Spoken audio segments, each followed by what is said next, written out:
Hello everyone, welcome to our channel Udaan Sapnon की।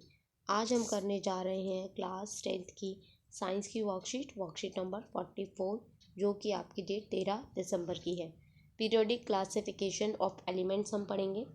Matter around us is present in the form of element. जो हमारे आसपास जो भी मैटर है वो एलिमेंट के फॉर्म में प्रेजेंट है। कंपाउंड्स और मिक्सचर, यानी तीन फॉर्म में एलिमेंट, कंपाउंड और मिक्सचर की फॉर्म में प्रेजेंट है। Element are substance containing atom of only one type of, जिसमें एक तरह के एटम होते हैं, वो क्या हो गया आपका एलिमेंट हो गया। फॉर एग्जांपल सोडियम, मैग्नीशियम और आपका ये है code. There are 118 element known to us. तो हमें 118 एलिमेंट पता है। All these have different properties, सबकी डिफरेंट डिफरेंट प्रॉपर्टीज है। Out of these 118 only 98 are naturally occurring. तो जितने भी 118 हमारे पास एलिमेंट हैं उसमें से 98 जो है वो नेचर ने हमें दिए हैं। Need for periodic classification. तो जो पीरियोडिक क्लासिफिकेशन है उस मतलब पीरियोडिक क्लासिफिकेशन की ज़रूरत हमें क्यों पड़ती है। Element were classified so that they could be studied easily as in organized manner। तो हम उनको क्लासीफाई इसलिए करते हैं ताकि हम उन्हें ऑर्गेनाइज्ड मैनर में इजीली हम पढ़ सकें। जैसे आपका स्कूल है, आपके स्कूल में भी बच्चों को ABC और क्लास वाइज अरेंज किया जाता है, क्लासीफाई किया जाता है। ठीक है, हर बच्चे को एक ही क्लास में नहीं डाल सकते।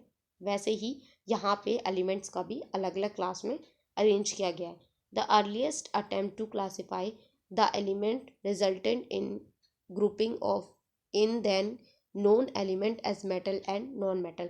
सबसे पहले उन्हें मेटल और नॉन मेटल में क्लासिफाई किया गया। उसके बाद क्या किया गया, later further classification were tried out as a known knowledge of element and their properties. इस सबसे पहले मेटल और नॉन मेटल में डिवाइड किया गया, उसके बाद उनकी प्रॉपर्टी के हिसाब से उन्हें डाला गया। तो डिफरेंट साइंटिस्ट आए, सबने अपना अपना क्लासिफिकेशन दिया, सबने अपना अपना अरेंजमेंट बताने की कोशिश की। सबसे पहले है डोबनियर ट्रेड्स। इन्होंने क्या कहा, in the year 1817 Dobereiner a German chemist try to arrange the element with similar properties. तो जिनकी सिमिलर प्रॉपर्टीज थी उनको अरेंज करने की कोशिश की गई ग्रुप में। When element were arrange in the order to increasing atomic mass. तो जो एटोमिक मास था वो इंक्रीज करते हुए उन्होंने अरेंज किया। Group of 3 element known as triads. तो 3 एलिमेंट का ग्रुप बना, 3 मतलब ट्राई, तो उसको हमें ट्राइड का नाम दिया गया। हैविंग सिमिलर केमिकल प्रॉपर्टीज वर ऑब्टेन्ड, यानी कि 3 जो थे एलिमेंट उनकी सिमिलर प्रॉपर्टीज थी, उसको ट्राइड का नाम दिया गया। The atomic mass of the middle element of the triad was रफली the average of the atomic mass of the other 2 element. देखिए इन्होंने क्या कहा गया, 3 एलिमेंट जैसे फर्स्ट टू थर्ड, तो फर्स्ट और थर्ड का जो एटॉमिक मास होगा उसका एवरेज का मतलब इन दोनों का हम ऐड करके 2 से डिवाइड कर देंगे तो वो हमारा क्या हो जाएगा, एवरेज हो जाएगा। तो जो भी एवरेज आएगा वो हमारे मिडल जो सेकंड एलिमेंट होगा उसके एटॉमिक मास के बराबर आएगा। ठीक है, देखो देखो ट्रेड्स जो हैं, ये लिथियम, सोडियम और पोटेशियम हो गया, ये एक ट्रेड होगा। ये 3 ट्रेड निकले हैं हमारे पास। तो फर्स्ट एग्जाम्पल देखिए, लिथियम है, सोडियम है और पोटेशियम है। ठीक है, तो मासेस दे रखा है इन्होंने, लिथियम का 6.9, सोडियम का 23 और पोटेशियम का 39। The average of the atomic mass of lithium and potassium. तो ये आपका लिथियम का, इसका ये लिथियम का जोड़ा है और पोटेशियम का जोड़ा है। तो 13, इन दोनों को जोड़ के 2 से डिवाइड करेंगे तो 23 आएगा। तो वो यानी कि 22.95 आएगा, विच इज़ अप्रॉक्सीमेटली 23। तो विच इज़ रफली equal to the atomic mass of sodium. तो सोडियम का 23 है, तो रफली इसके बराबर आ गया।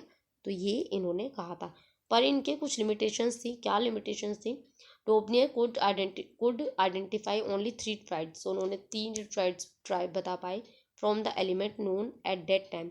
Hence this system of classification into triads was not found to be useful. तो ये यूजफुल नहीं रहा।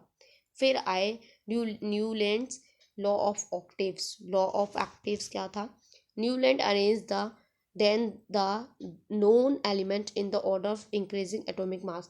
तो एटॉमिक मास इंक्रीज करने का इन्होंने ऑर्डर में अरेंज किया। Found that property of every 8th element, यानी कि हर 8वां जो एलिमेंट है वो सिमिलर है, किसके सिमिलर है, to that of the first element के similar. He compared this to the octaves found in music and it called the law of octaves. तो ऑक्टेव्स के नाम से जाना गया। म्यूजिक में जो होता है ऑक्टेव्स आपका सा रे गा मा जो होता है, ठीक है। एग्जाम्पल, प्रॉपर्टी ऑफ लिथियम, तो जो लिथियम थी उसकी प्रॉपर्टी सोडियम की property to be the same, तो ये इनकी प्रॉपर्टी क्या थी, सेम थी, ठीक है। तो ये देखिए इनका ये था सा रे गा मा पा धा नी, तो ये इन्होंने अरेंजमेंट कर रखी है। अब इसकी भी कुछ लिमिटेशंस थी। क्या लिमिटेशन थी, it was applicable up to calcium, calcium तक ही एप्लीकेबल था। Property of new discovered element did not fit into the law of octave, तो जो न्यू एलिमेंट न्यू मिलता था वो इसमें फिट नहीं बैठता था। To fit element into his table, Newland put even two element together in one slot and two in the column of unlike element having very different properties, यानी कि उन्होंने दो ऐसे एलिमेंट को पास में रख दिया था जिनकी प्रॉपर्टीज में कुछ भी सिमिलरिटी नहीं थी। तो ये इसकी लिमिटेशंस हो गई। क्वेश्चन देखते हैं। First, what is the need for classification of element, तो क्लासिफिकेशन करने की ज़रूरत क्यों पड़ती है, तो आप यहाँ से लिखेंगे element were classify so that they could be study easily as in organised manner, तो ये फर्स्ट का आंसर हो जाएगा। सेकंड है आपका question, write down the three element that show Dornier triads, तो तीन एलिमेंट लिख ले, लिथियम सोडियम एंड पोटेशियम, तो ये फर्स्ट हो गया, ठीक है। ओ सॉरी सेकंड का है, ये तीन नाम आप लिख लेंगे।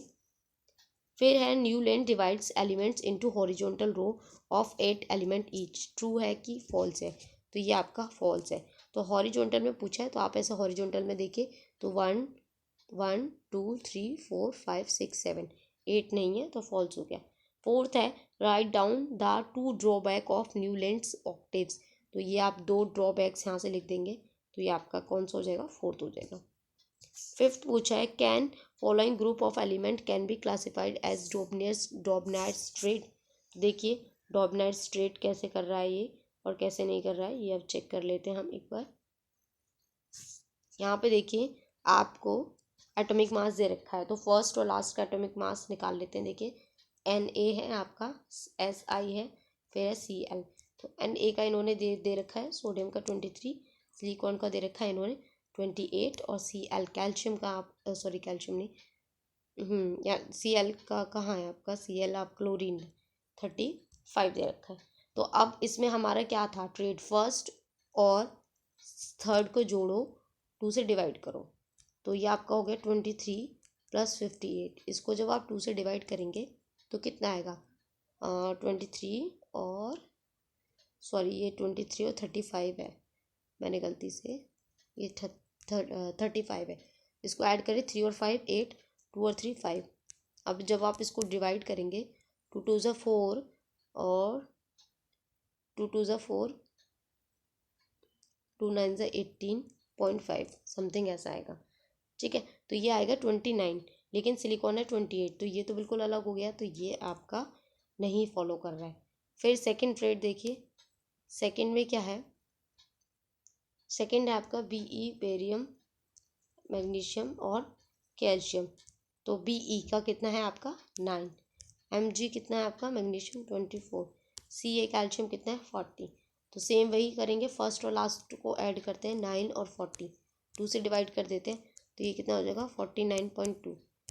अब जब आप इसे डिवाइड करेंगे तो ये हो जाएगा 2 2 4 ज़ा 8.5 24.5 और मैग्नीशियम का आपका 24, तो अप्रोक्स इतना ही आ रहा है, तो ये आपका यस हो जाएगा। तो यहाँ आपकी वर्कशीट होती है कंप्लीट। आई होप आपको अच्छे से समझ में आई हो। तो चैनल को लाइक करें, सब्सक्राइब करें, कमेंट करें, फ्रेंड्स के साथ शेयर ज़रूर करें। Thanks for watching.